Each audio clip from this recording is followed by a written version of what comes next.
श्री रामेश्वरम ज्योतिर्लिंग। इस ज्योतिर्लिंग की स्थापना मर्यादा पुरुषोत्तम भगवान श्री राम ने की थी। स्कंद पुराण में इसकी महिमा विस्तार से वर्णित है।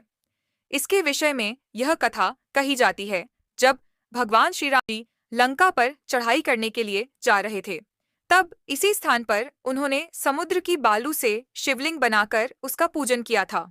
ऐसा भी कहा जाता है कि इस स्थान पर ठहरकर भगवान राम जल पी रहे थे कि आकाशवाणी हुई कि मेरी पूजा किए बिना ही जल पीते हो।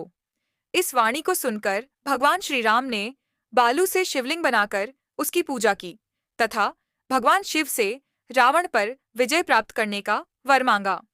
उन्होंने प्रसन्नता के साथ यह वर भगवान श्री राम को दे दिया। भगवान शिव ने लोक कल्याणार्थ ज्योतिर्लिंग के रूप में वहां निवास करने की सबकी प्रार्थना भी स्वीकार कर ली। तभी से यह ज्योतिर्लिंग यहाँ विराजमान है। इस ज्योतिर्लिंग के विषय में एक दूसरी कथा इस प्रकार कही जाती है, जब भगवान श्री राम रावण का वध करके लौट रहे थे, तब उन्होंने अपना पहला पड़ाव समुद्र के उस पार गंधमादन पर्वत पर डाला था। वहां बहुत से आर्षे और मुनिगण भगवान श्री राम दर्शन के लिए उनके पास आए।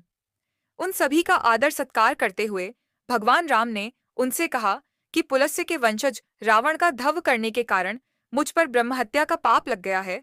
आप लोग मुझे इससे निवृत्ति का कोई उपाय बताइए। यह बात सुनकर वहां उपस्थित सारे ऋषियों मुनियों ने एक स्वर से कहा कि आप यहाँ शिवलिंग की स्थापना कीजिए, इससे आप ब्रह्म हत्या के पाप से छुटकारा पा जाएंगे।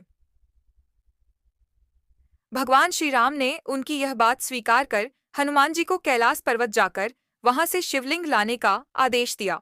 हनुमान जी तत्काल ही वहां जा पहुंचे, किंतु उन्हें उस समय वहां भगवान शिव के दर्शन नहीं हुए। अतः वे उनका दर्शन प्राप्त करने के लिए वहीं बैठकर तपस्या करने लगे। कुछ काल पश्चात शिवजी के दर्शन प्राप्त कर हनुमान जी शिवलिंग लेकर लौटे, किंतु तब तक शुभ मुहूर्त बीत जाने की आशंका से यहाँ सीता जी द्वारा लिंग की स्थापना का कार्य कराया जा चुका था।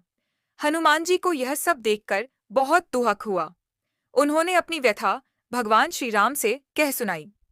भगवान ने पहले ही लिंग स्थापित किए जाने का कारण हनुमान जी को बताते हुए कहा कि यदि तुम चाहो तो इस लिंग को यहाँ से उखाड़कर हटा दो।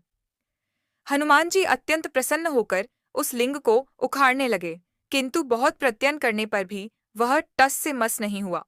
अंत में उन्होंने उस शिवलिंग को अपनी पूंछ में लपेटकर उखाड़ने का प्रयत्न किया, फिर भी वह ज्यों का त्यों अडिग बना रहा।